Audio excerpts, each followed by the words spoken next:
Hello ಭಾರತೀಯ ನಾಗರಿಕ ಸುರಕ್ಷಾ ಸಂಹಿತಾ BNSS ನ ಲೆಕ್ಚರ್ ಸೀರೀಸ್ ಗೆ ಸ್ವಾಗತ. ಇವತ್ತಿನ ವಿಡಿಯೋ ಅರೆಸ್ಟ್ ಆಫ್ ಪರ್ಸನ್ಸ್ ನ ಡಿಸ್ಕಸ್ ಮಾಡೋಣ. ಸೊ ಇದೊಂದು ಇಂಪಾರ್ಟೆಂಟ್ ಟಾಪಿಕ್ ಆಗುತ್ತೆ ಫಾರ್ ಯೋರ್ ಪ್ರಿಲಿಮ್ಸ್ ಹಾಗೂ ಮೇನ್ಸ್ ಎರಡು ಪರ್ಪಸ್ ಗೂ ಸಹ ಸಿವಿಲ್ ಜಜ್ ಎಕ್ಸಾಮ್ ಅಲ್ಲಿ.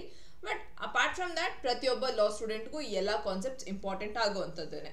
ಸೊ ಈ ವಿಡಿಯೋಸ್ ನಾವು ಬೇರ್ ಆಕ್ಟ್ ಇಂದಾನೆ ನಿಮಗೆ ಥ್ರೂ ದ ಬೇರ್ ಆಕ್ಟ್ ಸೆಕ್ಷನ್ಸ್ ಅನ್ನ ಡಿಸ್ಕಸ್ ಮಾಡ್ತಿರೋದು. ಹಾಗಾಗಿ ಪ್ರತಿಯೊಂದು ಎಕ್ಸಾಮ್ ಬೇರ್ ಆಕ್ಟ್ ಇಂದ ನೀವು ಓದೋದು ಇಂಪಾರ್ಟೆಂಟ್ ಆಗುತ್ತೆ. ನಾನು ಇದನ್ನ ತುಂಬಾ ಸತಿ ರಿಪೀಟ್ ಮಾಡಿ ಹೇಳ್ತೀನಿ ಪ್ರತಿಯೊಬ್ಬ ಸ್ಟೂಡೆಂಟ್ಗೂ ದಟ್ ಬೇರ್ ಆಕ್ಟ್ ಓದೋದನ್ನ ಕಲೀರಿ. ಬೇರ್ ಆಕ್ಟ್ ಓದೋದು ನಿಮಗೆ ಎಷ್ಟು ಇಂಪಾರ್ಟೆಂಟ್ ಅನ್ನೋದು. ಬಿಕಾಸ್ ಒಂದ್ಸತಿ ನೀವು ಬೇರ್ ಆಕ್ಟ್ ನ ಲ್ಯಾಂಗ್ವೇಜ್ ಅರ್ಥ ಮಾಡ್ಕೊಳ್ಳೋದಕ್ಕೆ ಸ್ಟಾರ್ಟ್ ಮಾಡಿದ್ದೀರಿ ಅಂತಂದ್ರೆ ಆ ಲ್ಯಾಂಗ್ವೇಜ್ ನಿಮಗೆ ಲಾನ ಇನ್ನಷ್ಟು ಬೆಟರ್ ಆಗಿ ಇಂಟರ್ಪ್ರೆಟ್ ಮಾಡೋದಕ್ಕೆ ಹೆಲ್ಪ್ ಮಾಡುತ್ತೆ. ಸೊ ನೀವು ಒಂದ್ಸತಿ ಬೇರೆ ಅರ್ಥ ಮಾಡ್ಕೊಳ್ತಿದ್ದೀರಿ ಅಂತಂದ್ರೆ ಬೇರೆ ಇನ್ಯಾವುದು ನಿಮಗೆ ರಿಸೋರ್ಸಸ್ ಬೇರೆ ಬುಕ್ ಅನ್ನ ರೆಫರ್ ಮಾಡ್ಲಾ, ಇನ್ಯಾವುದು ಆಥರ್ ಬೆಸ್ಟ್ ಇದೆ ಇದನ್ನೆಲ್ಲ ಕೇಳೋ ಅವಶ್ಯಕತೆನೇ ಇರೋದಿಲ್ಲ. ಬಿಕಾಸ್ ಪ್ರತಿಯೊಂದು ಬೇರ್ ಆಕ್ಟ್ ಅಲ್ಲೇ ಇರೋದು.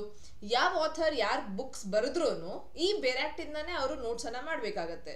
ಸೊ ಅದು ಬೇರ್ ಆಕ್ಟ್ ಅಲ್ಲಿರೋದು ಲಾ ಏನಿದೆ ಆ ಒಂದು ಲಾ ಪಾಯಿಂಟ್ಸ್ ನ ನೀವು ಥ್ರೂ ದ ಬೇರ್ ಆಕ್ಟ್ ಏನೇ ಅರ್ಥ ಮಾಡ್ಕೊಳ್ತಿದ್ದೀರಿ ಅಂತಂದ್ರೆ that is best understanding. And ಇದು ಅರ್ಥ ಆಗ್ತಿದೆ ಅಂತಂದ್ರೆ ನಿಮಗೆ ಆರಾಮಾಗಿ ಯಾವುದೇ ಲಾ ಎಕ್ಸಾಮ್ ಬೇಕಾದ್ರೂ ನೀವು ಕ್ಲಿಯರ್ ಮಾಡಬಹುದು.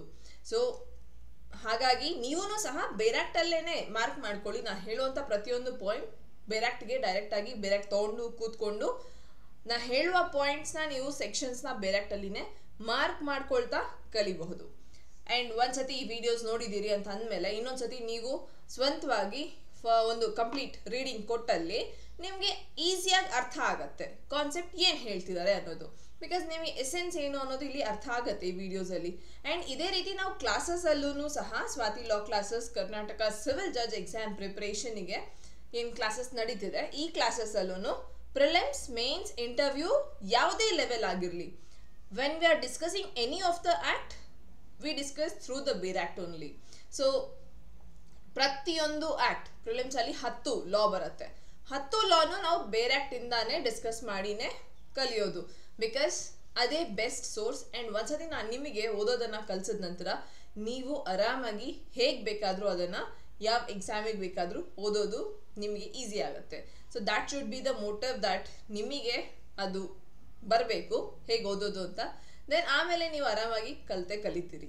ಸೊ ಹಾಗೆ ಈ ಸ್ವಾತಿ ಲಾ ಕ್ಲಾಸಸ್ ಕಾಂಪ್ರಿಹೆನ್ಸಿವ್ ಬ್ಯಾಚ್ಗೆ ಅಡ್ಮಿಷನ್ಸ್ ತಗೊಳ್ಳೋದಕ್ಕೆ ಇಂಟ್ರೆಸ್ಟ್ ಇದರಲ್ಲಿ ನೀವು ಕಾಲ್ ಮಾಡಬೇಕಾಗಿರುವ ನಂಬರ್ 9650849915 ನಂಬರಿಗೆ ಕಾಲ್ ಮಾಡಿ ನಿಮ್ಮನ್ನ ನೀವು ಎನ್ರೋಲ್ ಮಾಡ್ಕೋಬಹುದು. ಬ್ಯಾಚಸ್ ಬಗ್ಗೆ ತಿಳ್ಕೋಬಹುದು. ಈ ಬ್ಯಾಚಸ್ 6 months ಡ್ಯೂರೇಷನ್. ಬಟ್ ನಿಮ್ಮ ಇಂಟರ್ವ್ಯೂ ತನಕನೂ ನಿಮಗೆ ಆಕ್ಸೆಸಿಬಿಲಿಟಿ ಇರುತ್ತೆ. ಕ್ಲಾಸಸ್ನ ನೀವು ಅಟೆಂಡ್ ಮಾಡಬಹುದು. ಹಾಗೆ ಇದೆಲ್ಲಾನು ಆನ್ಲೈನ್ ಪ್ಲಾಟ್ಫಾರ್ಮ್ ಅಲ್ಲಿ ನಡೀತಿರುವಂತ ಲೈವ್ ಕ್ಲಾಸಸ್ ಲೈವ್ ಸೆಷನ್ ಆಗಿರುತ್ತೆ. ಸೊ ನಿಮಗೆ ಈ ಕ್ಲಾಸಸ್ ಅಲ್ಲಿ ಸ್ಟಡಿ ಮಟೀರಿಯಲ್ ಪ್ರೊವೈಡ್ ಆಗುತ್ತೆ, ಮಾಕ್ ಟೆಸ್ಟ್ ಇರುತ್ತೆ. ಕ್ಲಾಸಸ್ ನಿಮಗೆ ಕನ್ನಡ ಹಾಗೂ ಇಂಗ್ಲಿಷ್ ಎರಡೂ ಭಾಷೆಯಲ್ಲೂ ಪ್ರೊವೈಡ್ ಆಗುತ್ತೆ. ಸೊ ಕನ್ನಡ ಇಂಗ್ಲಿಷ್ ಭಾಷೆಯಲ್ಲಿ ಯಾವುದೇ ಒಂದು ಡಿಫ್ರೆನ್ಸ್ ಅಂತ ಇರೋದಿಲ್ಲ. ಯಾಕಂದ್ರೆ ಮೈ ಒಬ್ಜೆಕ್ಟಿವ್ ಇಸ್ ದಟ್ ನಿಮಗೆ ಕಾನ್ಸೆಪ್ಟ್ ಅರ್ಥ ಆಗಬೇಕು. ಒಂದ್ಸತಿ ಕಾನ್ಸೆಪ್ಟ್ ನ ಕ್ಲಾರಿಟಿ ಸಿಕ್ಕಿದ ಮೇಲೆ ಉಳಿದಿದ್ದು ನೀವು ಎಕ್ಸ್ಟ್ರಾ ನೋಟ್ಸ್ ಬಿಲ್ಡ್ ಮಾಡೋದಾಗ್ಲಿ ಆನ್ಸರ್ ರೈಟಿಂಗ್ ಬರೆಯೋದಾಗ್ಲಿ ಈಸಿ ಆಗುತ್ತೆ. ಸೊ ಬೇಸಿಕ್ ಆಗಿ ಕಾನ್ಸೆಪ್ಟ್ ಅರ್ಥ ಮಾಡ್ಕೋಬೇಕು. Conceptual understanding is very important. Next prelims special batch ಸಹ ಇದೆ. Prelims special batches only specifically for the prelims. So ಯಾವ ಸ್ಟೂಡೆಂಟ್ ನಾನು ಬರೀ ಪ್ರಿಲಿಮ್ಸಿಗೆ ಮಾತ್ರ ಅಡ್ಮಿಷನ್ ತಗೊಳ್ಬೇಕು ಅಂತಂದ್ರೆ ನೀವು ಈ ಕ್ಲಾಸಸ್ಗೆ ಅಟೆಂಡ್ ಮಾಡಬಹುದು. Again to enrol yourself 9650849915 ಈ ನಂಬರ್ಗೆ ಕಾಲ್ ಮಾಡಿ you can enrol your self.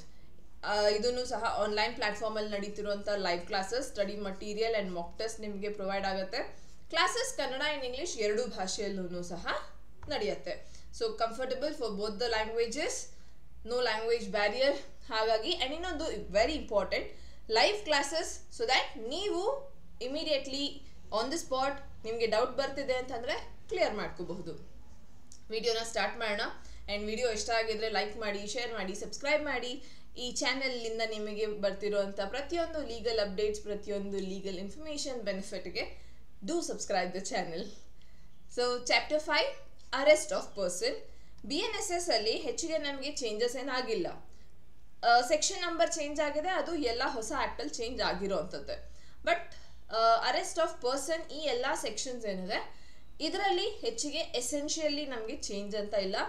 In between 2009 amendment act ಇಂದ ನಾವು ಡಿ ಕೆ ಬಸು ಜಜ್ಮೆಂಟ್ ಮೂಲಕ ತಗೊಂಡಂತ ಒಂದು ಸೆಕ್ಷನ್ಸ್ ಏನಿತ್ತು ಆಡ್ ಮಾಡಿದ್ದು, ಅಮೆಂಡ್ಮೆಂಟ್ ಮಾಡಿದ್ದು 41A, B, C, D ಈ ಸೆಕ್ಷನ್ಸ್ ಈಗ ಸಿನ್ಸ್ ಅದಾದ್ಮೇಲೆ ಇದು ಹೊಸ ಆಕ್ಟ್ ಬರ್ದಿರೋದ್ರ ಕಾರಣ 41A, B, C, D ನ ನಾವು ನಾರ್ಮಲ್ ನಂಬರಿಂಗ್ ಹಾಕಿ ಸೆಕ್ಷನ್ಸ್ ಅನ್ನ ಫ್ರೇಮ್ ಮಾಡಿದ್ದೀವಿ. ಸೊ ಈ ಒಂದು portion important. This is to be read with your article 22 of constitution also. So ನಿಮಗೆ ಇದು ಮೇನ್ಸಿಗೆ ಅಗೇನ್ ಇಂಪಾರ್ಟೆಂಟ್ ಆಗುತ್ತೆ. 41A, B, C, D ನ ಆರ್ಟಿಕಲ್ 22 ಜೊತೆಗೆ ಯಾಕೆ ಓದ್ತೀವಿ? ಯಾಕಂದ್ರೆ ಇದು ಮಾತನಾಡುತ್ತೆ about the rights of an arrested person. Arnesh Kumar judgment ಅಲ್ಲಿ rights of an arrested person ಏನಿದೆ, ದಿಸ್ ವಾಸ್ ಹೈಲೈಟೆಡ್, ಗೈಡ್ಲೈನ್ಸ್ ಅನ್ನ ನೀಡಿತ್ತು ಸುಪ್ರೀಂ ಕೋರ್ಟ್. ಅದನ್ನ ನಾವು ಇಂಪ್ಲಿಮೆಂಟ್ ಮಾಡ್ತಾ ಈ ಒಂದು ಸೆಕ್ಷನ್ಸ್ ಅನ್ನ ಅಮೆಂಡ್ ಮಾಡಿದ್ವಿ, ಆಡ್ ಆನ್ ಮಾಡಿದ್ವಿ. ಸೊ ಇದನ್ನೆಲ್ಲ ಅರ್ಥ ಮಾಡ್ಕೊಳ್ಳೋಣ ಈ ವಿಡಿಯೋ ಅಲ್ಲಿ. ಅರೆಸ್ಟ್ ಆಫ್ ಪರ್ಸನ್ ಅಂಡ್ ಇನ್ನೊಂದು ಈ ಟಾಪಿಕ್ ಅಲ್ಲಿ ಇಂಪಾರ್ಟೆಂಟ್, ಅರೆಸ್ಟ್ ಅನ್ನೋದು ಬರೀ ಪೊಲೀಸ್ ಆಫೀಸರ್ ಅಷ್ಟೇ ಅಲ್ಲ, ಇವನ್ ಅ ಮಜಿಸ್ಟ್ರೇಟ್ ಕ್ಯಾನ್ ಅರೆಸ್ಟ್, ಹಾಗೆ ಒಬ್ಬ ಕಾಮನ್ ಮ್ಯಾನ್ ಕೂಡ ಸಹ ಅರೆಸ್ಟ್ ಮಾಡಬಹುದು. ಬಟ್ ಯಾವಾಗ ಅರೆಸ್ಟ್ ಮಾಡಬಹುದು, ಯಾವ ಸೆಕ್ಷನ್ ಅಲ್ಲಿ ನಿಮ್ಗೆ ರೈಟ್ಸ್ ಇದೆ ಅದನ್ನ ನೋಡೋಣ. 35 when police may arrest without warrant. ಎರಡು ರೀತಿ ನಮಗೆ ಕೇಸಸ್ ಇರುತ್ತೆ, ಒಂದು ವಾರೆಂಟ್ ಕೇಸ್, ಇನ್ನೊಂದು summon case. Warrant case is when ಒಂದು cognizable offence non cognizable offence ಆಗಿದೆ. ಬಿಕಾಸ್ ಕಾಗ್ನಿಸಬಲ್ ಒಫೆನ್ಸ್ ಅಲ್ಲಿ ನಮಗೆ ವಾರೆಂಟ್ ಅವಶ್ಯಕತೆ ಇಲ್ಲ, without the permission of magistrate also arrest ಅನ್ನ ಮಾಡಬಹುದು. ಬಟ್ ಇಲ್ಲಿ ವಿತೌಟ್ ವಾರೆಂಟ್ ಅರೆಸ್ಟ್ ಮಾಡಬಹುದು ಪೊಲೀಸ್ ಆಫೀಸರ್ ಅಂತ ಅಂದಾಗ ಒಂದು ಕಾಗ್ನಿಸಬಲ್ ಒಫೆನ್ಸ್ ಆಗಿರಬೇಕು. ಅದಷ್ಟೇ ಅಲ್ಲದೆ ಇನ್ನು ಹಲವಾರು ಕಂಡೀಷನ್ಸ್ ಇದೆ when a police officer can arrest without warrant. So ಆ ಒಂದು ಕಂಡೀಷನ್ಸ್ ನಾವು ಇಲ್ಲಿ ಸೆಕ್ಷನ್ ಅಲ್ಲಿ ಡೀಲ್ ಮಾಡೋಣ. ಇದನ್ನ ಒಂದು ಕೀವರ್ಡ್ ರೀತಿ ನೆನ್ಪಿಟ್ಕೊಳ್ಬಹುದು. ಸಿಪ್ಸೋಡರ. ಸೊ ಇದು ನಾನು ನನಗೋಸ್ಕರ ಮಾಡ್ಕೊಂಡಿರುವಂತ ಒಂದು ಕೀವರ್ಡ್, ನೀವು ಇದ್ರ ಪ್ರಕಾರ ನೆನ್ಪಿಟ್ಕೊಳ್ಬಹುದು. C in the sense cognizable offence condition ಅಲ್ಲಿ any police officer may arrest without warrant from a magistrate any person ಯಾವಾಗ who commits in the presence of police officer a cognizable offense. So ಒಂದು cognizable offense police ಆಫೀಸರ್ನ presence ಅಲ್ಲಿ ನಡೆದಿದೆ ಅಥವಾ any credible information ಸಿಕ್ಕಿದೆ against whom reasonable complaint has been made or credible information has been received. So ಐಗೆ information, credible information, ಏನಾದರೂ ಒಂದು information ಸಿಕ್ಕಿದೆ, suspicion ಇದೆ ದಟ್ ಈ ಥರ ಈ ಒಂದು ಜಾಗದಲ್ಲಿ ಏನಾದರೂ ಈವೆಂಟ್ ನಡೀತಿದೆ ಅಥವಾ ಈ ಥರ ಯಾರಾದರೂ ಇದ್ದಾರೆ unlawful. So in that condition information ಇದೆ, ಆಗ್ಲೂ ಸಹ police officer without warrant arrest ಅನ್ನ ಮಾಡಬಹುದು. Next, against whom credible information has been received and he has committed a offense punishable with the imprisonment which may extend to 7 years.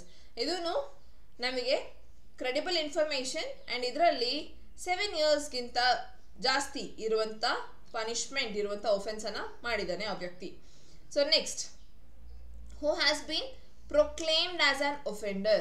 ಒಬ್ಬ ವ್ಯಕ್ತಿ ಪ್ರೊಕ್ಲೇಮ್ಡ್ ಒಫೆಂಡರ್, ಅವನು ಘೋಷಿತ ಅಪರಾಧಿ ಅಂತಂದ್ರೆ ಸಮನ್ಸ್ ಅಥವಾ ವಾರೆಂಟ್ ಸರ್ವ್ ಆಗ್ತಿದೆ, ಅವ್ನು ತಗೊಳ್ತಿಲ್ಲ, ಇನ್ ದಟ್ ಕಂಡೀಷನ್ ಅವನನ್ನ ಪ್ರೊಕ್ಲೇಮ್ಡ್ ಒಫೆಂಡರ್ ಅಂತ ಡಿಕ್ಲೇರ್ ಮಾಡಿದೆ, ಆರ್ಡರ್ ಆಗಿದೆ ಸ್ಟೇಟ್ ಗವರ್ಮೆಂಟ್ ಇಂದ, ಅಂಡ್ ಆ ವ್ಯಕ್ತಿ ಕಾಣಿಸಿದಾನೆ, ದೆನ್ ಅವನ ಒಂದು ಅರೆಸ್ಟ್ ಅನ್ನ ಕಂಡಕ್ಟ್ ಮಾಡಬಹುದು. Next, so P for proclaimed offender. Next, who is in possession of anything which is found which may reasonably be suspected to be stolen property. ಸಿಪ್ಸೋಡರ್ ಅಲ್ಲಿ P ಆದ್ಮೇಲೆ ಎಸ್ ಫಾರ್ ಸ್ಟೋಲನ್ ಪ್ರಾಪರ್ಟಿ. ಒಬ್ಬ ವ್ಯಕ್ತಿಯ ಹತ್ರ ಒಂದು stolen property ಏನಾದರೂ ಸಿಕ್ಕಿದೆ, in that condition ಆ ವ್ಯಕ್ತಿನ ಅರೆಸ್ಟ್ ಮಾಡಬಹುದು. who is possessing stolen property, even he can be arrested. Who obstruct as police officer while in execution of his duty or who has escaped from the attempt to escape from lawful custody. ಇವನು obstruct ಮಾಡ್ತಿದ್ದಾನೆ, so ಅವನನ್ನ arrest ಮಾಡಬಹುದು. Next, reasonably suspected to be being a deserter from the armed forces of the union. ಡಿಸರ್ಟರ್ ಅಂತಂದ್ರೆ ಅವನು army ಅಥವಾ arm forces ಇಂದ ಓಡ್ ಬಂದಿದ್ದಾನೆ, ಸೊ ಆ ವ್ಯಕ್ತಿನ ಸಹ ಅರೆಸ್ಟ್ ಮಾಡಬಹುದು, ಡಿಸರ್ಟರ್ ಆ ವ್ಯಕ್ತಿ ಅಂತ. who has been concerned in or against whom the reasonable complaint has been made or credible information has been received a reasonable suspicion, committed any offense in India which is committed who is concerned in any act committed at any place out of India. ಇಂಡಿಯಾಗೆ ಹೊರಗಡೆ ಅವನು ಯಾವುದೇ ಒಂದು offence ಮಾಡಿದ್ದಾನೆ and ಆ ವ್ಯಕ್ತಿ ಇಂಡಿಯಾಲಿದ್ದಾನೆ ಕಾಣಿಸಿದ್ದಾನೆ ಅಂತಂದಾಗ extradition ಅಂತ ಮಾಡ್ತೀವಿ. ಸೊ ಎಕ್ಸ್ಟ್ರಡಿಷನ್ ಪ್ರಕಾರ ನಾವು ಆ ವ್ಯಕ್ತಿನ ಅರೆಸ್ಟ್ ಮಾಡಬಹುದು. Again DER last. ಆರ್ ಅಂತಂದ್ರೆ ಸಿಪ್ಸೋಡರಾ, RA. So who has been released convict. ಒಬ್ಬ ವ್ಯಕ್ತಿ ಕನ್ವಿಕ್ಟ್ ಅಪರಾಧಿ, ಆ ವ್ಯಕ್ತಿನ ನಾವು ರಿಲೀಸ್ ಮಾಡಿದ್ದೀವಿ. ಅವ್ನು ರಿಲೀಸ್ ಆದಮೇಲೆ commits a breach of any rule. Release ಆದಮೇಲೆ ಇನ್ನೇನಾದರೂ ರೂಲ್ನ ಬ್ರೇಕ್ ಮಾಡ್ತಿದ್ದಾನೆ, ಆ ಕಂಡೀಷನಲ್ಲಿ ಮತ್ತೆ ಅವನನ್ನು ಅರೆಸ್ಟ್ ಮಾಡಬಹುದು. ಆರ್ ಅಂತಂದರೆ ರಿಲೀಸ್ ಕನ್ವಿಕ್ಟ್. ಲಾಸ್ಟಲ್ಲಿ ಸಿಪ್ಸೋಡರ. ಎ ಅಂತಂದರೆ ಎನಿ ಅದರ್, ಬೇರೆ ಇನ್ಯಾವುದೇ ಒಂದು ಇತರೆ ಕಂಡೀಷನ್ಸಲ್ಲಿನೂ ಸಹ ಆ ವ್ಯಕ್ತಿನ ನಾವು ಅರೆಸ್ಟ್ ಮಾಡಬಹುದು. ಸೊ ಇಲ್ಲಿ ನಾನೇನು ನಿಮಗೆ ಕೋಡ್ ವರ್ಡ್ ಕೊಟ್ಟಿದ್ದೆ ಸಿಪ್ಸೋಡರ, ಅದು ಫುಲ್ಫಿಲ್ ಆಗುತ್ತೆ.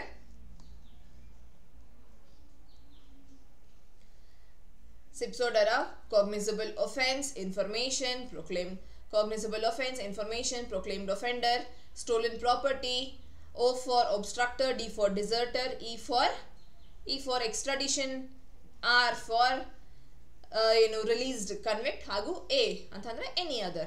ಈ ಇಷ್ಟು ಕಂಡೀಷನ್ಸ್ ಅಲ್ಲಿ ನಾವು ಒಬ್ಬ ವ್ಯಕ್ತಿನ ಪೊಲೀಸ್ ಆಫೀಸರ್ ಒಬ್ಬ ವ್ಯಕ್ತಿನ ವಿತೌಟ್ ಎನಿ ವಾರೆಂಟ್ ಅರೆಸ್ಟ್ ಮಾಡಬಹುದು. Clear? Very important section and ಈ ಕಂಪ್ಲೀಟ್ ಸೆಕ್ಷನ್ ನಿಮಗೆ ಪ್ರಿಲಿಮ್ಸ್ ಅಲ್ಲಿ ಕೇಳ್ತಾರೆ. ಸೊ ಹಾಗಾಗಿ ನೆನಪಿರ್ಲಿ. ಈಗ ಇದಾದ ನಂತರ ನಾನು ಹೇಳಿದಂಥ 2009 ಅಮೆಂಡ್ಮೆಂಟ್ ಆಕ್ಟ್ ಅಲ್ಲಿ ನಾವು ತಂದಿರುವಂಥ ಅರುಣೇಶ್ ಕುಮಾರ್ ಜಡ್ಜ್ಮೆಂಟ್ ಇಂದ ಬಂದಂಥ guidelines, that is police officer ಯಾವ ರೀತಿ ಅರೆಸ್ಟ್ ಅನ್ನ ಕಂಡಕ್ಟ್ ಮಾಡಬೇಕು, rights of an arrested person ಏನು ಅನ್ನೋದನ್ನ ನಾವಿಲ್ಲಿ ಡಿಸ್ಕಸ್ ಮಾಡ್ತೀವಿ.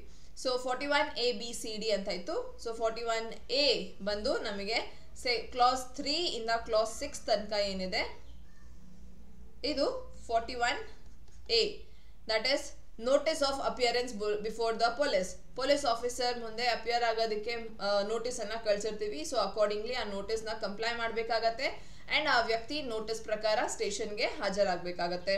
ದೆನ್ 36 ದಟ್ ಇಸ್ 41B, ಇದು ಬಂದು every police officer while making arrest. So arrest ಮಾಡಬೇಕಾದಾಗ ಪ್ರತಿಯೊಬ್ಬ ಆಫೀಸರ್ ಅವರ ಒಂದು ನೇಮ್ ಪ್ಲೇಟ್ ಅನ್ನೋದಿದ್ದೇ ಇರುತ್ತೆ ಅವರ ಚೆಸ್ಟ್ ಮೇಲೆ. ಸೊ ಅದು ವಿಸಿಬಲ್ ಆಗಿ ಕ್ಲಿಯರ್ ಐಡೆಂಟಿಫಿಕೇಶನ್ ಇರಬೇಕು. ಸೊ ದಟ್ ಅರೆಸ್ಟ್ ಆಗ್ತಿರುವಂಥ ವ್ಯಕ್ತಿಗೆ ಗೊತ್ತಿರಬೇಕು ಅವರ ಅರೆಸ್ಟ್ ಮಾಡಿದಂಥ ಪೊಲೀಸ್ ಆಫೀಸರ್ ಯಾರು ಅನ್ನೋದು. ಹಾಗೆ ಅರೆಸ್ಟ್ ಮಾಡಬೇಕಾದ್ರೆ ಅಟ್ಲೀಸ್ಟ್ ಒಬ್ಬ ವಿಟ್ನೆಸ್ನ ಸಿಗ್ನೇಚರ್ ತಗೋಬೇಕಾಗತ್ತೆ. ಆ ವಿಟ್ನೆಸ್ ಅವರ ಲೊಕ್ಯಾಲಿಟಿಯಲ್ಲಿ ಇರುವಂಥ ಯಾವುದೇ ವ್ಯಕ್ತಿ ಆಗಿರಬಹುದು, ಅವರ ಫ್ಯಾಮಿಲಿ ಮೆಂಬರ್ ಆಗಿರಬಹುದು. ಆ್ಯಂಡ್ ಇನ್ಫಾರ್ಮ್ ಮಾಡಬೇಕಾಗತ್ತೆ ಅರೆಸ್ಟ್ ಆದಂಥ ವ್ಯಕ್ತಿಗೆ ಅವನು ಯಾವ ಕಾರಣದಿಂದ ಅರೆಸ್ಟ್ ಆಗ್ತಿದ್ದಾನೆ. ಬಿಕಾಸ್ ಅರೆಸ್ಟ್ ಆಗ್ತಿರುವಂಥ ವ್ಯಕ್ತಿ ಹತ್ರ ಈ ರೈಟ್ಸ್ ಇದೆ, ದ್ಯಾಟ್ ಅವ್ನು ತಿಳ್ಕೋಬೇಕು ಅವನನ್ನು ಯಾವ ಕಾರಣದಿಂದ ಅರೆಸ್ಟ್ ಮಾಡ್ತಿದ್ದಾರೆ. Designated police officer, state government designated ಒಂದು ಡಿಸ್ಟ್ರಿಕ್ಟ್ ಲೆವೆಲ್ ಹಾಗೂ ಸ್ಟೇಟ್ ಲೆವೆಲಲ್ಲಿ ಪೊಲೀಸ್ ಕಂಟ್ರೋಲ್ ರೂಮನ್ನು ಎಸ್ಟಾಬ್ಲಿಷ್ ಮಾಡಬೇಕಾಗತ್ತೆ. ಆ್ಯಂಡ್ ಈ ಕಂಟ್ರೋಲ್ ರೂಮ್ ಎದುರುಗಡೆ ಒಂದು ನೋಟಿಸ್ ಇರಬೇಕು ದಟ್ ಆ ಸ್ಟೇಷನಲ್ಲಿ ಯಾರೆಲ್ಲ ಅರೆಸ್ಟ್ ಆದಂಥ ವ್ಯಕ್ತಿಯರು ಇದ್ದಾರೆ. ಸೊ ಒಬ್ಬ ವ್ಯಕ್ತಿ ಅರೆಸ್ಟ್ ಆಗಿದ್ದಾನೆ ಅಂತಂದರೆ ಅವನು ಯಾವ ಸ್ಟೇಷನಲ್ಲಿದ್ದಾನೆ ಅನ್ನೋದು ಅವರ ಫ್ಯಾಮಿಲಿ ಮೆಂಬರ್ಸ್ಗೆ ಗೊತ್ತಿರಬೇಕು, ಅವರ ರಿಲೇಟಿವ್ಸ್ಗೆ ಗೊತ್ತಿರಬೇಕು. ಹಾಗೆ ಸ್ಟೇಟ್ ಹಾಗೂ ಡಿಸ್ಟ್ರಿಕ್ಟ್ ಲೆವೆಲಲ್ಲಿ ಒಂದು ಕಂಟ್ರೋಲ್ ರೂಮ್ ಇರಬೇಕು, ಪೊಲೀಸ್ ಕಂಟ್ರೋಲ್ ರೂಮ್, ವೇರ್ ಈ ಇನ್ಫಾರ್ಮೇಷನ್ ಸಿಗಬೇಕು. Right of arrested person to meet an advocate of his choice during interrogation. ಇದು ತುಂಬಾ ಇಂಪಾರ್ಟೆಂಟ್ ಆಗುವಂಥದ್ದು ನಿಮ್ಮ ಪ್ರಿಲಿಮ್ಸ್ ಎಕ್ಸಾಮ್ಗೆ. ಆಲ್ಮೋಸ್ಟ್ ಎವ್ರಿ ಕ್ವೆಶನ್ ಪೇಪರ್ ಈ ಕ್ವೆಶನ್ ಅನ್ನ ಕ್ಯಾರಿ ಮಾಡುತ್ತೆ. ಸೊ ಅರೆಸ್ಟ್ ಆದಂಥ ವ್ಯಕ್ತಿಗೆ ಅವನಿಗೆ ಅಡ್ವೊಕೇಟ್ ಹತ್ರ ಮಾತನಾಡುವಂಥ ಒಂದು ರೈಟ್ ಇದೆ. ಬಟ್ ಕ್ವೆಶನ್ ಏನು ಅಂತಂದರೆ ಈ ರೈಟ್ ಡ್ಯೂರಿಂಗ್ ಇಂಟರೋಗೇಷನ್ ಅಂತ ಏನು ಹೇಳ್ತಿದ್ದೀವಿ, this is not throughout the interrogation. Complete interrogation ನಡೆಯುವಂಥ ಅಷ್ಟು ಪೀರಿಯಡ್ ಅವನು ಅಡ್ವೊಕೇಟ್ನ ಮೀಟ್ ಮಾಡ್ತಾನೆ ಇರಬಹುದು ಅಂತ ಅಲ್ಲ. ಒಂದ್ಸತಿ ಅವನು ಅಡ್ವೊಕೇಟ್ನ ಮೀಟ್ ಮಾಡಬಹುದು, ಅವನಿಗೆ ಬೇಕಾಗಿರುವಂಥ ಅಡ್ವೊಕೇಟ್ನ, ಅವನಿಗೆ ಇಷ್ಟ ಇರುವಂಥ ಅಡ್ವೊಕೇಟ್ನ ಮೀಟ್ ಮಾಡುವಂಥ ಅಧಿಕಾರ ಇದೆ ಪ್ರತಿಯೊಬ್ಬ ಅರೆಸ್ಟ್ ಆದಂಥ ವ್ಯಕ್ತಿಗೆ. This is your section 38, very important section. Next ಇದೊಂದು ತುಂಬ ಇಂಟ್ರೆಸ್ಟಿಂಗ್ ಆದಂಥ section 39, arrest on refusal to give name and residence. ಈಗ ಯಾವುದೇ ಒಬ್ಬ ವ್ಯಕ್ತಿ ನಾನ್ ಕಾಗ್ನಿಸಬಲ್ ಒಫೆನ್ಸ್ ಮಾಡಿರುವಂತ ಕಂಡೀಷನ್ ಅಲ್ಲಿ ಇದು ಕಾಗ್ನಿಸಬಲ್ ಒಫೆನ್ಸ್ ಅಲ್ಲ. Remember, non cognizable in the sense non serious ಅಂತ ತಗೊಳ್ಬಹುದು. ನಾನ್ ಕಾಗ್ನಿಸಬಲ್ ಒಫೆನ್ಸ್ ಮಾಡಿದಾನೆ, ಆ ವ್ಯಕ್ತಿ ಅರೆಸ್ಟ್ ಮಾಡಬೇಕು ಅಂತಂದ್ರೆ ಅವನು ಹೆಸರು ಅಥವಾ ರೆಸಿಡೆನ್ಸ್ ಅಡ್ರೆಸ್ ಏನಾದ್ರು ಕೇಳ್ತಾರೆ ಪೊಲೀಸ್ ಆಫೀಸರ್ ಅಂಡ್ ಅವ್ನು ಹೇಳ್ತಿಲ್ಲ. ಇನ್ ದಟ್ ಕಂಡೀಷನ್ ಆ ವ್ಯಕ್ತಿನ ಅರೆಸ್ಟ್ ಮಾಡಬಹುದು. ಅಂಡ್ ಅರೆಸ್ಟ್ ಮಾಡಿದಂತ ವ್ಯಕ್ತಿನ ಬೇಕಿದ್ರೆ ಬೇಲ್ ಬಾಂಡ್ ಅಥವಾ ಬೇಲ್ ಇಂದ ಬಿಡಿಸ್ಕೊಂಡು ಸಹ ಹೋಗ್ಬೋದು. ಬಟ್ ಆ ವ್ಯಕ್ತಿ ಏನು ಹೇಳ್ತಾನೆ ಇಲ್ಲ ಅಂತಂದ್ರೆ 24 hours ಆಗಿದೆ ಅಂತ ಅಂದಾಗ ಆ ವ್ಯಕ್ತಿನ ಮಜಿಸ್ಟ್ರೇಟ್ ಮುಂದೆ ಕೂಡ ಸಹ ಹಾಜರ್ಪಡಿಸಬೇಕಾಗತ್ತೆ. This is important. ಸೊ ಒಬ್ಬ ವ್ಯಕ್ತಿ ನೇಮ್ ಹಾಗೂ ರೆಸಿಡೆನ್ಸ್ ಹೇಳದೇ ಇರೋ ಕಾರಣ ಅವನ್ನ ಅರೆಸ್ಟ್ ಮಾಡಬಹುದಾ? ಎಸ್, ಡೆಫಿನೆಟ್ಲಿ ಅರೆಸ್ಟ್ ಆಗಬಹುದು. Arrest by private person and procedure of such arrest. This is important. 40 and 41. ಒಬ್ಬ ಪ್ರೈವೇಟ್ ಪರ್ಸನ್ ಅಂತಂದ್ರೆ ನಾರ್ಮಲ್ ಕಾಮನ್ ಮ್ಯಾನ್ ಒಂದು ಅರೆಸ್ಟ್ ಅನ್ನ ಮಾಡಬಹುದಾ? ಎಸ್, ಮಾಡಬಹುದು. ಅವನ್ ಕಣ್ ಮುಂದೆ ಒಂದು ನಾನ್ ಬೇಲೇಬಲ್ ಅಂಡ್ ಕಾಗ್ನಿಸಬಲ್ ಒಫೆನ್ಸ್ ನಡೆದಿದೆ ಅಥವಾ ಆ ವ್ಯಕ್ತಿ ಪ್ರೊಕ್ಲೇಮ್ಡ್ ಒಫೆಂಡರ್ ಅನ್ನೋದು ಅವನಿಗೆ ಗೊತ್ತಿದೆ. ಹಾಗಿದ್ದಾಗ ಅವನನ್ನ ಅರೆಸ್ಟ್ ಮಾಡಬಹುದು ಅಂಡ್ ಅರೆಸ್ಟ್ ಮಾಡಿ ಪೊಲೀಸ್ ಸ್ಟೇಷನ್ಗೆ ಕರ್ಕೊಂಡು ಹೋಗ್ಬೇಕಾಗತ್ತೆ. ಯಾವುದೇ ನಿಯರೆಸ್ಟ್ ಪೊಲೀಸ್ ಸ್ಟೇಷನ್ಗೆ ಕರ್ಕೊಂಡು ಹೋಗ್ಬೇಕಾಗತ್ತೆ. ಸೊ ಒಂದು ನಾನ್ ಬೇಲೇಬಲ್ ಒಫೆನ್ಸ್ ಮಾಡಿರ್ಬೇಕು, ಇನ್ನೊಂದು ಕಾಗ್ನಿಸಬಲ್ ಒಫೆನ್ಸ್ ಆಗಿರ್ಬೇಕು. ಅದು ಆ ಕಂಡೀಷನ್ ಅಲ್ಲಿ ಪ್ರೊಕ್ಲೇಮ್ಡ್ ಒಫೆಂಡರ್ ಆಗಿದ್ರೆ ಅವನನ್ನ ನಾವು ಯಾರೇ ಒಬ್ಬ ಕಾಮನ್ ಮ್ಯಾನ್ ಅರೆಸ್ಟ್ ಮಾಡಬಹುದು. ಸಿಮಿಲರ್ಲಿ ಅರೆಸ್ಟ್ ಬೈ ಮಜಿಸ್ಟ್ರೇಟ್ ಅಂತ ಅಂದಾಗ್ಲೂ ಸಹ ಅವರ ಲೋಕಲ್ ಜ್ಯೂರಿಸ್ಡಿಕ್ಷನ್ ಅಲ್ಲಿ ಮಜಿಸ್ಟ್ರೇಟ್ ಅರೆಸ್ಟ್ ಮಾಡಬಹುದು ಇಫ್ ಕಾಗ್ನಿಸಬಲ್ ಒಫೆನ್ಸ್ ಆಗಿದೆ ಅಥವಾ ಒಬ್ಬ ಪ್ರೊಕ್ಲೇಮ್ಡ್ ಒಫೆಂಡರ್. ಆ ಒಂದು ಕಂಡೀಷನ್ ಅಲ್ಲಿ ಮಜಿಸ್ಟ್ರೇಟ್ ಕೂಡ ಸಹ ಅರೆಸ್ಟ್ ಅನ್ನ ಪರ್ಫಾರ್ಮ್ ಮಾಡಬಹುದು. ನೆಕ್ಸ್ಟ್ ಇದಾದ್ಮೇಲೆ ಪ್ರೊಟೆಕ್ಷನ್ ಆಫ್ ಆರ್ಮ್ ಫೋರ್ಸಸ್, ಇದೆಲ್ಲ ಇಂಪಾರ್ಟೆಂಟ್ ಏನಲ್ಲ. ಅರೆಸ್ಟ್ ಹೌ ಮೇಡ್ ಸೆಕ್ಷನ್ 43 ಮೇನ್ಸ್ಗೆ ಇಂಪಾರ್ಟೆಂಟ್ ಆಗುತ್ತೆ. ಯಾವ ರೀತಿ ಅರೆಸ್ಟ್ ಅನ್ನ ನಡೆಸಬೇಕು. ಸೊ ಅರೆಸ್ಟ್ ಮಾಡುವಾಗ ಆ ವ್ಯಕ್ತಿನ ಟಚ್ ಮಾಡೋ ಹಾಗಿಲ್ಲ, ಫೋರ್ಸ್ ಮಾಡೋ ಹಾಗಿಲ್ಲ. ಇಫ್ ಇಟ್ ಆಲ್ ಅವರು ಕೊಟ್ಟಂತ ಆರ್ಡರ್ ಅಥವಾ ಪೊಲೀಸ್ ಡೈರೆಕ್ಷನ್ಸ್ ಅಂತೆ ಅವರು ಬರ್ತಿದ್ದಾರೆ ಅಂತಂದ್ರೆ ವೆಲ್ ಅಂಡ್ ಗುಡ್. ಇಲ್ಲ ಅಂತಂದಾಗ ನಾವು ರೆಸಿಸ್ಟ್ ಮಾಡ್ತಿದ್ದಾನೆ, ಬರೋದಿಲ್ಲ, ರೆಸಿಸ್ಟ್ ಮಾಡ್ತಿದ್ದಾನೆ forcibly, in that condition police officer may use all means necessary to effect the arrest. In the sense, ಒಬ್ಬ ವ್ಯಕ್ತಿ ಅವನು ಬರೋದಿಲ್ಲ ಅಂತ ರೆಸಿಸ್ಟ್ ಮಾಡ್ತಾನೆ, ಆಗ ರಿಕ್ವೈರ್ಡ್ ಫೋರ್ಸ್ ಅನ್ನ ಅಪ್ಲೈ ಮಾಡಬಹುದು ಪೊಲೀಸ್ ಆಫೀಸರ್ ಅರೆಸ್ಟ್ ಮಾಡೋದಕ್ಕೆ. ಒಬ್ಬ ವಿಮೆನ್ ಅಂತ ಅಂದಾಗ ಅವರನ್ನ ಅರೆಸ್ಟ್ ಮಾಡೋದಕ್ಕೆ ಒಬ್ಬ ಫಿಮೇಲ್ ಪೊಲೀಸ್ ಆಫೀಸರ್ ಏನೇ ಇರಬೇಕು. And female police officer condition ಅಲ್ಲಿ after the sunset before the sunrise arrest ಮಾಡೋ ಹಾಗಿಲ್ಲ. ಇದೆಲ್ಲ ಕೆಲವು ಇಂಪಾರ್ಟೆಂಟ್ ಸೆಕ್ಷನ್ಸ್. ಇದು no women shall be arrested after sunset and before sunrise and where such exceptional conditions exist. ಏನಾದರೂ exceptional condition ಅಂತಂದಾಗ women police officer ಏನೇ ಬಂದು ಅರೆಸ್ಟ್ ಅನ್ನ ಮಾಡಬೇಕಾಗತ್ತೆ. ಇದೆಲ್ಲಾನು ಇಂಪಾರ್ಟೆಂಟ್ ಆಗುತ್ತೆ. ಮೇನ್ಸಿಗೆ ಸ್ಪೆಸಿಫಿಕಲಿ ಆನ್ಸರ್ ರೈಟಿಂಗ್ ಬರೀಬೇಕಾದ ದೀಸ್ ಸೆಕ್ಷನ್ಸ್ ಆರ್ ಇಂಪಾರ್ಟೆಂಟ್.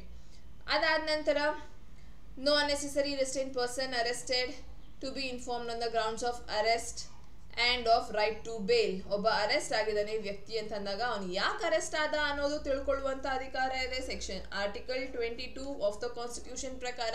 ಹಾಗೂ ಅವನು ಬೇಲ್ ಪಡ್ಕೊಳ್ಳುವಂತ ಏನಾದ್ರೂ ರೈಟ್ ಇದ್ರೆ ಅವನಿಗೆ ಅದನ್ನು ಸಹ ತಿಳಿಸ್ಬೇಕಾಗತ್ತೆ. ನಾನ್ ಬೇಲಬಲ್ ಒಫೆನ್ಸ್ ಅನ್ನೋ ಕಂಡೀಷನ್ ಅಲ್ಲಿ ಅವನಿಗೆ ಬೇಲ್ ಸಿಗತ್ತೆ ಅನ್ನೋದನ್ನು ಸಹ ಅವನಿಗೆ ಹೇಳ್ಬೇಕಾಗತ್ತೆ. ದಟ್ ನೀನು ಬೇಲ್ ತಗೊಂಡು ಹೋಗಬಹುದು. Next obligation of a person making arrest to inform about arrest ಆಗಿರೋ ವ್ಯಕ್ತಿಗೆ ಅವರ ಫ್ರೆಂಡ್ಸ್ ಹಾಗೂ ರಿಲೇಟಿವ್ಸ್ ಗೆ ತಿಳಿಸಬಹುದಂತ ರೈಟ್ ಇರುತ್ತೆ. ದ್ಯಾಟ್ ಅವನು ಅರೆಸ್ಟ್ ಆಗಿದ್ದಾನೆ, ಯಾವ ಸ್ಟೇಷನ್ ಅಲ್ಲಿ ಇರ್ತಾನೆ, ಏನು ಅನ್ನೋದು. Next examination of accused by medical practitioner at request of police officer. ಇದು ವೆರಿ ಇಂಪಾರ್ಟೆಂಟ್ ಆಗುತ್ತೆ. ಬಿಕಾಸ್ ಪೊಲೀಸ್ ಆಫೀಸರ್ ಅಂತ ಅರೆಸ್ಟ್ ಮಾಡಿದ್ದಾರೆ ಅಂತಂದಾಗ ಸ್ಟೇಷನ್ ಅಲ್ಲಿ ಥರ್ಡ್ ಡಿಗ್ರಿ ಟಾರ್ಚರ್ ಅಂತ ಎಲ್ಲ ಇರುತ್ತೆ. ಸೊ ಹಾಗಾಗಿ ಪೊಲೀಸ್ ಆಫೀಸರ್ ಬೇಕಿದ್ರೆ ಅರೆಸ್ಟ್ ಆಗುವಂತ ವ್ಯಕ್ತಿ ಅಕ್ಯೂಸ್ಡ್ ಯಾರೇ ಆಗಿರ್ಲಿ ಅವರ ಒಂದು ಮೆಡಿಕಲ್ ಟೆಸ್ಟ್ ಅನ್ನ ಕಂಡಕ್ಟ್ ಮಾಡಿಸಬಹುದು ಇನ್ ಗುಡ್ ಫೇತ್. ಏನಕ್ಕಂತಂದ್ರೆ ಆ ನಂತರ ವ್ಯಕ್ತಿ ಇಲ್ಲ ಇವ್ರು ಹೊಡೆದ್ರು ಅಂತ ಎಲ್ಲ ಹೇಳೋದು ಹಾಗಿಲ್ಲ. ಇದೇನಕ್ಕೆ ಮಾಡ್ತಿದ್ದಾರೆ ಅಂತಂದ್ರೆ ಆ ವ್ಯಕ್ತಿಗೆ ಏನಾದ್ರೂ ಪ್ರೀವಿಯಸ್ಲಿ ಇರುವಂತ ಮಾರ್ಕ್ಸ್, ಗಾಯ ಏನಾದ್ರೂ ಆಗಿದೆ, ಏಟಾಗಿದೆ, ಅದು ಎಲ್ಲಾನು ತಿಳಿದು ಬರುತ್ತೆ. ಅಂಡ್ ಆ ನಂತರ ಪೊಲೀಸ್ ಆಫೀಸರ್ ಏನು ಮಾಡಿಲ್ಲ ಅನ್ನೋದನ್ನು ಸಹ ಕ್ಲಿಯರ್ ಆಗುತ್ತೆ. ಅಂಡ್ ಈ ಒಂದು ರಿಪೋರ್ಟ್ ಏನಿದೆ ಇದನ್ನ ಮೆಡಿಕಲ್ ಪ್ರಾಕ್ಟೀಷನರ್ ರೆಡಿ ಮಾಡಿ ಮೆಡಿಕಲ್ ಪ್ರಾಕ್ಟೀಷನರ್ ಪೊಲೀಸ್ ಆಫೀಸರಿಗೆ ಕೊಡ್ತಾರೆ. ಪೊಲೀಸ್ ಆಫೀಸರ್ ಇದನ್ನ ಇನ್ವೆಸ್ಟಿಗೇಷನ್ ಆಫೀಸರಿಗೆ ಕೊಡ್ತಾರೆ. ಇನ್ವೆಸ್ಟಿಗೇಷನ್ ಆಫೀಸರ್ ಇಂದ ಇದು ಮಜಿಸ್ಟ್ರೇಟ್ಗೆ ಹೋಗುತ್ತೆ. That the person was in a good state ಅನ್ನೋದು ಕ್ಲಿಯರ್ ಆಗಿರುತ್ತೆ. So this is important answer writing ಬರೀಬೇಕಾದ್ರೆ ಇದು ನೆನಪಿರಲಿ. Examination of a person accused of rape by medical practitioner. ಒಬ್ಬ ಅಕ್ಯೂಸ್ಡ್ ರೇಪ್ ನ ಒಫೆನ್ಸ್ನ ಅಕ್ಯೂಸ್ಡ್ ಈ ವ್ಯಕ್ತಿ ಅಂತಂದಾಗ ಅವನ ಒಂದು ಎಕ್ಸಾಮಿನೇಷನ್ 100% ನಡೆಯುತ್ತೆ. ಮೆಡಿಕಲ್ ಎಕ್ಸಾಮಿನೇಷನ್ ಆ ಒಂದು ರಿಪೋರ್ಟಲ್ಲಿ name, address, age, marks of injury, ಏನಾದರೂ ಅವ್ನ ಮೈ ಮೇಲೆ ಗಾಯ ಇದ್ದರೆ, ಅಕ್ಯೂಸ್ಡ್ನ DNA ಪ್ರೊಫೈಲಿಂಗ್ ಇದೆಲ್ಲನೂ ನಡೆದಿರುತ್ತೆ. ಇನ್ನೇನಾದರೂ ಎಕ್ಸ್ಟ್ರಾ ಇನ್ಫಾರ್ಮೇಷನ್ ರಿಕ್ವೈರ್ಡ್ ಎಲ್ಲನೂ ಸಹ ಅದರಲ್ಲಿ ಮೆನ್ಷನ್ ಆಗಿರುತ್ತೆ. Examination of arrested person by medical officer. Arrest ಆಗಿರುವಂಥ ವ್ಯಕ್ತಿನ ಮೆಡಿಕಲ್ ಆಫೀಸರ್, ಯಾವುದೇ ಅರೆಸ್ಟ್ ಆಗಿರುವಂಥ ವ್ಯಕ್ತಿನ ಮೆಡಿಕಲ್ ಆಫೀಸರಿಂದ ಎಕ್ಸಾಮಿನೇಷನ್ ನಡೆಸಬಹುದು. ಸ್ಪೆಸಿಫಿಕಲಿ ಕೆಲವು ಕಂಡೀಷನ್ಸ್ ಅಲ್ಲಿ ಒಫೆಂಡರ್ ಅಥವಾ ಅರೆಸ್ಟ್ ಆದಂಥ ವ್ಯಕ್ತಿನೂ ಸಹ ರಿಕ್ವೆಸ್ಟ್ ಮಾಡ್ಕೋಬಹುದು ದಟ್ ನನ್ನ ಮೆಡಿಕಲ್ ಟೆಸ್ಟ್ ಮಾಡಿಸಿ ಅಂತ. Next, identification of a person. ಇದನ್ನು ನಾವು ಟೆಸ್ಟ್ ಐಡೆಂಟಿಫಿಕೇಶನ್ ಪರೇಡ್ ಅಂತ section 9 of Indian evidence act ಅಲ್ಲಿ ಓದ್ತೀವಿ. ಸೆಕ್ಷನ್ 7 ಆಫ್ ಯೋರ್ BSA ಅಲ್ಲಿನೂ ಸಹ ನೋಡ್ತೀವಿ. Test identification parade that is about identification of a person arrested. ನೀವು ಮೂವೀಸ್ ಅಲ್ಲಿ ನೋಡಿರಬಹುದು ದಟ್ ಒಂದಷ್ಟು ಜನರನ್ನ ನಿಲ್ಲಿಸಿ ಇವರಲ್ಲಿ ಯಾರು ಗುರುತಿಡಿಬಹುದಾ ಅಂತ ಏನು ನಡೆಯುತ್ತೆ. That is called TIP, test identification parade. Section 54 important, ನಿಮ್ಮ ಪ್ರಿಲಿಮ್ಸ್ ಎಕ್ಸಾಮಿಗೆ ಈ ಕ್ವೆಶನ್ ಖಂಡಿತ ಬರುತ್ತೆ. ಸೊ ಈ ಒಂದು ಟೆಸ್ಟ್ ಐಡೆಂಟಿಫಿಕೇಶನ್ ಪರೇಡ್ ನಡೀತಿರೋದು ಯಾವ ಸ್ಟೇಜ್ ಅಲ್ಲಿ ಅಂತ ಅನ್ನೋದು important. That is during the investigation stage. ಯಾರು ಮಾಡ್ತಿರೋದು? ಪೊಲೀಸ್ ಆಫೀಸರ್ ಕಂಡಕ್ಟ್ ಮಾಡ್ತಿರೋದು. ಮಜಿಸ್ಟ್ರೇಟ್ ಇರ್ತಾರ? ಇಲ್ಲ, ಇದು ಇನ್ವೆಸ್ಟಿಗೇಷನ್ ಸ್ಟೇಜ್ ಅಲ್ಲಿ ಪೊಲೀಸ್ ಆಫೀಸರ್ ಕಂಡಕ್ಟ್ ಮಾಡ್ತಿರೋದು. ಸೊ ಈ ಒಂದು ಪಾಯಿಂಟ್ ನಿಮಗೆ ಇಂಪಾರ್ಟೆಂಟ್ ಆಗುತ್ತೆ. ಪೊಲೀಸ್ ಸ್ಟೇಷನ್ ಅಲ್ಲಿ ಪೊಲೀಸ್ ಆಫೀಸರ್ ಇದರಲ್ಲಿ ನಡೀತಿರುವಂಥದ್ದು. Next, health and safety, police to report apprehensions, discharge of a person apprehended, power to escape, ಇದೆಲ್ಲ ನಾಟ್ ಸೊ ಇಂಪಾರ್ಟೆಂಟ್. ಸೊ ಇಲ್ಲಿಗೆ ಓಕೆ ನಮ್ಮ ಈ ಚಾಪ್ಟರ್ ಮುಗಿಯುತ್ತೆ. So remaining we can discuss in further videos. ಈಗಾಗಲೇ ನಾವು already 3-4 videos complete ಆಗಿದೆ. BNSS ಸ್ಟಾರ್ಟಿಂಗ್ನ lectures, ಸ್ಟಾರ್ಟಿಂಗ್ನ chapters complete ಆಗಿದೆ. ಅದನ್ನು ನೀವು ಪ್ಲೇಲಿಸ್ಟಲ್ಲಿ ನಿಮಗೆ ಲಿಂಕ್ ಸಿಗುತ್ತೆ. ಆ ಡಿಸ್ಕ್ರಿಪ್ಷನ್ ಬಾಕ್ಸಲ್ಲಿ ಪ್ಲೇಲಿಸ್ಟ್ನ ಲಿಂಕ್ ಸಿಗುತ್ತೆ. ಅದನ್ನ ನೋಡಿ ನೀವು ಬೇರೆ ವಿಡಿಯೋಸನ್ನು ಸಹ ಆಕ್ಸೆಸ್ ಮಾಡಬಹುದು. ಹಾಗೆ ಕ್ಲಾಸಸ್ಸಲ್ಲಿ ನಾವು ಇದೆಲ್ಲ ಟಾಪಿಕ್ಸ್ ಇನ್ನಷ್ಟು ಡೀಪ್ ಆಗಿ with the case laws and proper ಎಲ್ಲ ಸೆಕ್ಷನ್ಸ್ನ ಓದ್ತಾ ಅರ್ಥ ಮಾಡ್ಕೊಳ್ತೀವಿ. So if you are interested and exams ಇನ್ನೇನು ಬರೋದಿದೆ, ಕಾಲ್ ಆಗಿದೆ. ಸೊ ಹಾಗಾಗಿ ಕಾಲ್ ಆಗುತ್ತೆ.